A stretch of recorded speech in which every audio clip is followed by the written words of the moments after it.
ডায়াবেটিসে যারা ভুগেন, ডায়াবেটিস থেকে চিরমুক্তির উপায় জানতে এই 1 মিনিটই যথেষ্ট ইনশাআল্লাহ। অনেকে মনে করেন ডায়াবেটিস এটা রোগ।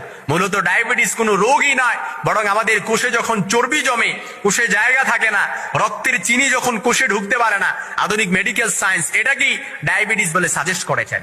আজকাল ডায়াবেটিসের রোগী অহরহ দেখা যায়, বিশেষ করে ফজরের পর বের হলে বোঝা যায় যে কত ডায়াবেটিসের রোগী এক্সারসাইজ করছে, হাঁটছে, যেন বোঝা যায় ফজর না পড়ে সবাই বের হয়ে গেছে। আল্লাহ মালুম, শুধুমাত্র বোঝানোর জন্য বলছি, কষ্ট পাওয়ার জন্য নয়।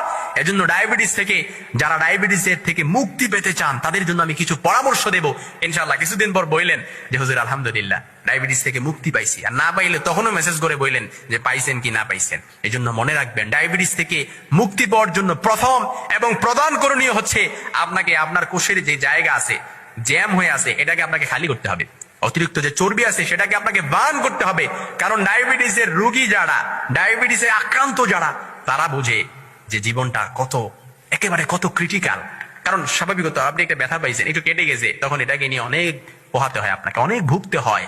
এই জন্য সুস্থতা, যে ব্যক্তি ডায়াবেটিসে থাকে সে বলতে গেলে কি একেবারে অলওয়েজ অসুস্থ অবস্থায়, তার সবসময় হাইপার টেনশন। ডায়াবেটিস কি বেড়ে গেল নাকি, না নিয়ন্ত্রণে আছে, না কমে গেছে একবারে, এটা নিয়ে তার সবসময় হাইপার টেনশন, চিন্তা থাকে।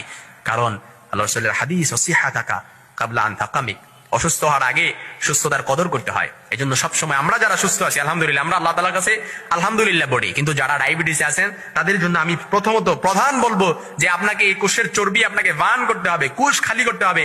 এর জন্য আপনার করণীয় হচ্ছে যে প্রসেসড অয়েল, সয়াবিন জাতীয় যে তৈল আছে, এগুলো আপনাকে বাদ দিতে হবে। ডুবু তেলে ভাজা পোড়া খাওয়া যাবে না। অনেকে মনে করবেন যে হুজুর এগুলো কেন বলেন? শুধুমাত্র স্বাস্থ্যতা, শারীরিক স্বাস্থ্যতা, মানসিক স্বাস্থ্যতা, সবকিছুর জন্য শুধুমাত্র আপনাদেরকে যেন আল্লাহ তাআলা সবসময় সুস্থ রাখেন। এজন্য আমি জাস্ট আজকের এই আলোচনায় কিছু পরামর্শ দিচ্ছি।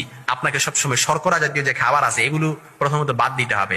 যেমন ভাত, দুধ, ফল, এই জাতীয় খাবার খাওয়া যাবে না। এর জন্য আপনি স্বাস্থ্যকর অল্টারনেটিভ, স্বাস্থ্যকর খাবার খেতে পারেন।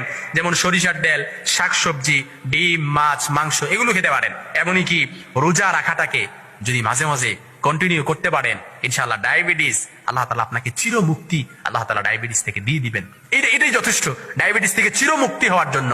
সর্বপ্রথম হচ্ছে আপনার এই চর্বি খালি করতে হবে। যে অতিরিক্ত চর্বি আছে, কোষ খালি করে যে অতিরিক্ত চর্বি আছে, এই চর্বিটাকে বার্ন করতে হবে।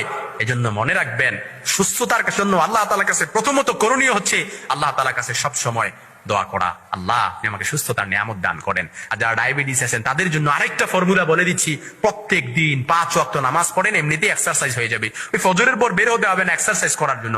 আপনি যে বাসা থেকে মসজিদে আসবেন, মসজিদে এসে যে সালাত আদায় করবেন, এটাই আপনার এক্সারসাইজ হয়ে যাবে। আর যদি এক্সারসাইজ না হয় 2 রাকাত সালাত বেশি পড়েন, তাও যদি না হয় 2 রাকাত সালাত আরো বেশি পড়েন। নফল সালাতে পড়ে আল্লাহ তাআলার কাছে সিজদায় গিয়ে দুহাত তুলে কিংবা সিজদা থেকে উঠে নামাজ